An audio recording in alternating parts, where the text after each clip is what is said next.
The thing about my experience during the war, which I was not supposed to do, I kept a diary. I still have it at home. I never showed you. It's court-martial. I can have court-martial.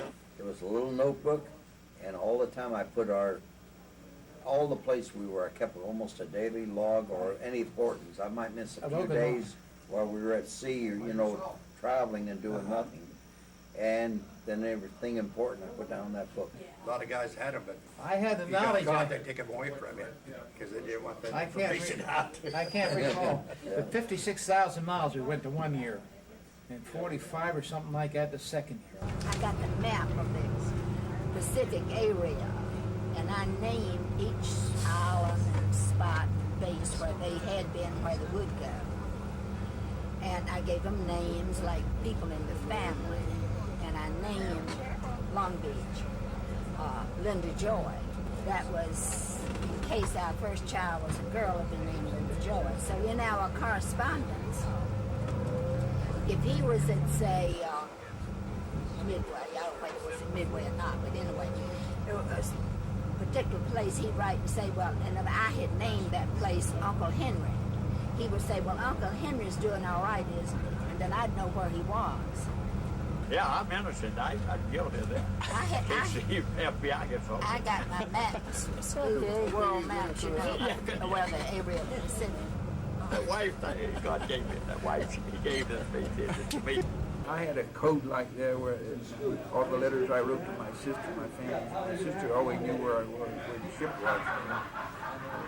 I forget now. I had a name for all the different places. There was some kind of girl's name or something. I say, Betty Yellow or somebody, And so she knew who it was. I mean, where I was according to that.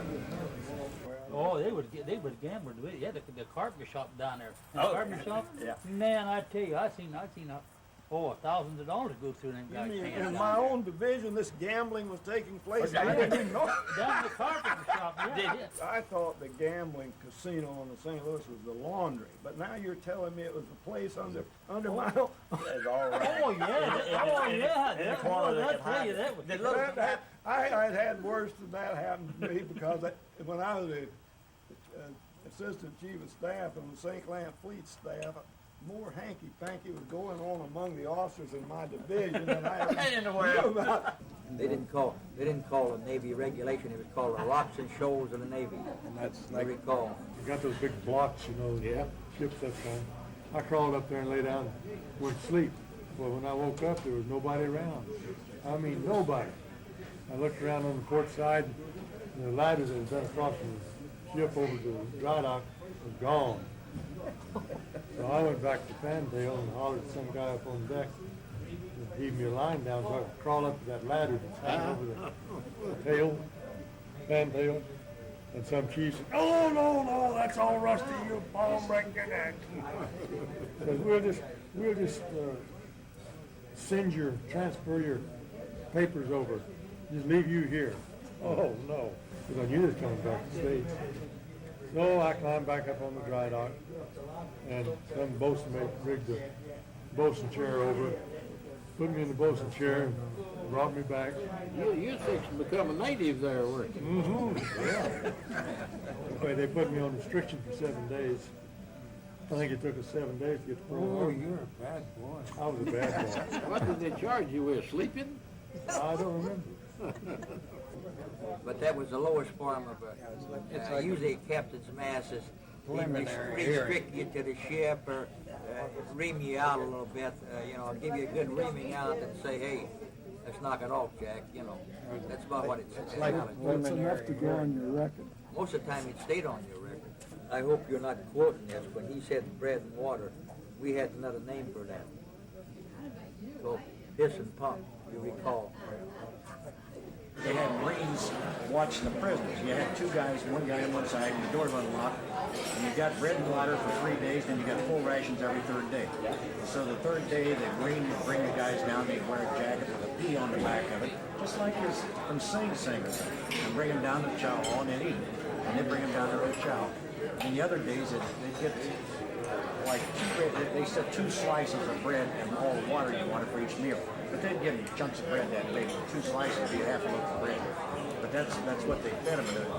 Now they're not allowed to do that kind of thing. But I remember that real good. And when you smoked, if you wanted to smoke, everyone smoked. You had to smoke with your head under the bucket. You put a bucket over your head and you smoked inside the bucket. And that was pretty tough smoking. We all had dog tags, and What they look like. we all had dog tags. In the old days, dog tag in the old days had your fingerprint on the back of it, but that one is home. This one here came at a later model, but the later model is cut on the side where they can stick it in your mouth like that when you're So dead. you couldn't have held it. When you're dead, they can stick the new model in your mouth and leave it there. But when they first broke out, when war first broke out, they gave you do have it. dog tag with your fingerprint on it. I still have mine at home. Oh, USNR though. What's the A for? I've got your blood type on there too. Yeah. Yeah. Also your religion. My rating, I'm just an old Navy boy that was in the Navy about Gunners. 50 years in the gunner's deal, and I'm still alive. I'm killing, but if anybody says one bad word, I'm gonna shoot them. I'll take them like I go. And what is this? What is this one here for? It's a gun. That's a gun. Yeah, that's excited. And then this is your honorable discharge here, or your That's World War right. II. That's your ruptured duck. I hope so. Chambray shirt, dungarees, and sometimes we didn't even get to wear the shirt. You wear your skivvy shirt. Had your name, serial number across the back of it where everybody could see it.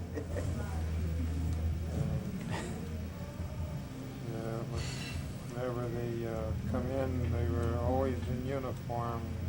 Always had to have a shirt on when you were going in and out. That serial number stuck with everybody too. 3580643. I can still call mine out just like that. Got some MP made me wear my hat on Liberty one night. That's all. That's as close as I came to being in trouble. I had my hat cocked. And the short patrol went by and straightened that hat straight and walked around like an idiot. You better go. Well, Okay. I'll make them go. Oh, you gonna try to take my job too? Oh, Belmont trousers, gonna baby blue. She loves her sailor, and he loves her too. If her sailor she can't find on the bounding main, she is hopeful he will soon come home safe again, so they can get married and raise a family, dress up all their kiddies in sailors' dungarees. Oh, bell-bottom trousers, coat of navy blue. She loves her sailor, and he loves her too.